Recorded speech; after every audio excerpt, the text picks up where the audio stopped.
Hello! చూసిండ్రు గదా! మా చింత చెట్టు ఎంత గాసిందో అసలు ఈ సంవత్సరం. చెట్టంతా ఫుల్లుగా గాసింది. కానీ ఇటు సైడ్ ఉన్న 2 కొమ్మలైతే సూపర్‌గా ఫుల్లుగా గాసినాయి. ఒక్క కొమ్మ రాలిస్తే చాలు మస్తు ఆ సంవత్సరం వాళ్ళందరికీ ఇంట్లోళ్ళందరికీ చింతకాయకి సరిపోతది. చింతపండుకి. ఒక కొమ్మ కొడితేనే జస్ట్ 10 కిలోల 10 కిలోల కాయ వచ్చేంత సరిపోతదని నాకు అనిపిస్తాంది. అట్లనే కింద చిక్కుడు చెట్టు ఉన్నది. మంచిగా చిక్కుడు చెట్టు కాస్తుంది. మా ఇంట్లోకి సరిపోతుంది. ఇంకో 4 రోజులైతే కొంచెం ఎక్కువ కాస్తే ఉడకబెట్టుకొని తినొచ్చు. మేమైతే ఉడకబెట్టుకొని కూడా తింటాం చిక్కుడుకాయని. మంచిగా ఏమంటారు అనపకాయ, చిక్కుడుకాయ టేస్ట్ మంచిగా ఉంటది. మంచిగా అసలు వర్షాలు పడుతున్నాయి. మబ్బు మబ్బు కూడా ఉంది ఇవాళ వెదర్.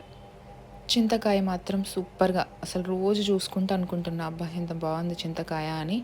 ప్రస్తుతానికైతే చింతకాయ చారు పెట్టుకుంటాను.